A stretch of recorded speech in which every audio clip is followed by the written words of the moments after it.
ಪ್ರಿಯರೇ, ನಾವು ಪ್ರತಿದಿನ ನಮ್ಮ ನಿತ್ಯ ಭದ್ರತೆಗಾಗಿ ಹೋರಾಟ ಮಾಡ್ತಾ ಇರ್ತೇವೆ. ಇಲ್ಲಿ ಎರಡು ಥರದ ಭದ್ರತೆಗಳು ನಮ್ಮನ್ನು ಕಾಡ್ತವೆ.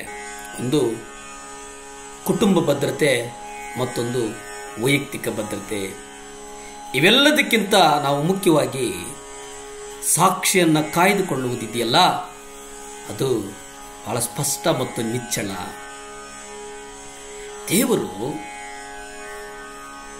ನಮ್ಮನ್ನು ಪ್ರೀತಿಸ್ತಾನೆ ಎಂಬುದು ಎಷ್ಟು ಸತ್ಯವೋ, ನಾವು ದೇವರನ್ನು ಆರಾಧಿಸುವುದು ಅಷ್ಟೇ ಸತ್ಯ. ಇಲ್ಲಿ 1 ಪೇತ್ರ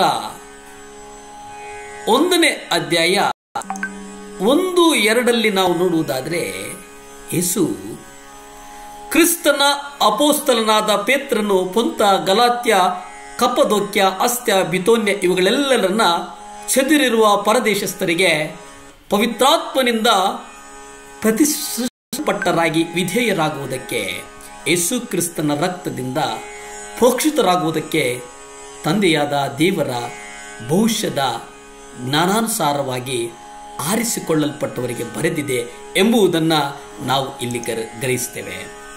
ಭವಿಷ್ಯತ್ ಕಾಲದ ಜ್ಞಾನಾನುಸಾರ, ಇಲ್ಲಿ ನಿತ್ಯ ಕಾಲದಿಂದಲೇ ಎಂಬುದನ್ನು ನಾವು ತಿಳಿಯಬೇಕಾಗಿದೆ. ಪ್ರಿಯರೇ, ದೇವರು ಗ್ರಹಗಳಿಗೆ ಆಯ್ಕೆಯ ಸ್ವತಂತ್ರವನ್ನು ಇರದಂತೆ ಸೃಷ್ಟಿಸಿದ್ದಾನೆ ಎಂಬುದನ್ನು ನಾವು ಎಷ್ಟು ಪ್ರಾಮಾಣಿಕವಾಗಿ ನಂಬುತ್ತೇವೋ, ಹಾಗೆ ಈ ಗ್ರಹಗಳ ಎಷ್ಟೋ ಸಾವಿರ ವರ್ಷಗಳ ದೇವರ ಆಜ್ಞೆಗಳನ್ನು ಚಾಚೂ ತಪ್ಪದೆ ಪಾಲಿಸಿದ್ದರೂ ಅವು ಪರಿಶುದ್ಧ ಅಥವಾ ಅಪರಿಶುದ್ಧವಾಗಲು ಆ ಗ್ರಹಗಳಿಗೆ ದೇವರ ಮಕ್ಕಳಾಗುವುದಕ್ಕೆ ಸಾಧ್ಯನಾ? ಸಾಧ್ಯವೇ ಇಲ್ಲ. ಆದರೆ ಮನುಷ್ಯ ಆತನ ರಕ್ತ, ಯೇಸು ಕ್ರಿಸ್ತನ ರಕ್ತದಿಂದ ನಮ್ಮನ್ನು ಉಂಟು ಮಾಡಿದ್ದಾನೆ. ದೇವರು ಮನುಷ್ಯನನ್ನ ಸೃಷ್ಟಿಸಿದಾಗ ಅವನಿಗೆ ಒಂದು ಸ್ವತಂತ್ರ ಚಿತ್ತವನ್ನು ಕೊಟ್ಟ, ಮನಸ್ಸಾಕ್ಷಿಯನ್ನು ಕೊಟ್ಟ. ಚಿತ್ತ, ಸ್ವತಂತ್ರ ಮನಸ್ಸಾಕ್ಷಿ ಅದನ್ನು ನಡೆಸಿದ. ಒಂದು ವೇಳೆ ದೇವರು ನಮ್ಮ ಮನಸ್ಸಾಕ್ಷಿಯನ್ನು ತೆಗೆದರೆ ನಾವು ಮೃಗಗಳಿಗಿಂತ ಕಡಿಯಾಗ್ತೇವೆ ಅಥವಾ ಮೃಗಗಳಾಗ್ತೇವೆ. ಅಂದರೆ ನೈತಿಕವಾದಂಥ ನಿರ್ಣಯ ಮಾಡೋದಕ್ಕೆ ನಾವು ಅಸಮರ್ಥರಾಗ್ತೇವೆ. ಆ ಕಾರಣಕ್ಕೆ ಪರಿಶುದ್ಧರೋ ಅಥವಾ ಪಾಪಿಗಳೋ, ದೇವರು ನಮ್ಮನ್ನು ಪರಿಶುದ್ಧರನ್ನಾಗಿ ನಡೆಸುವುದಕ್ಕೆ ನಮ್ಮನ್ನು ಕರೆದಿದ್ದಾರೆ. ಪ್ರಿಯರೇ, ದೇವರು ನಮ್ಮಲ್ಲಿರ್ತಕ್ಕಂಥ ಸ್ವಚಿತ್ತ ಹಿಂತೆಗೆದುಕೊಂಡು ಬಿಟ್ರೆ ನಾವು ಯಾಂತ್ರಿಕರಾಗ್ತೇವೆ.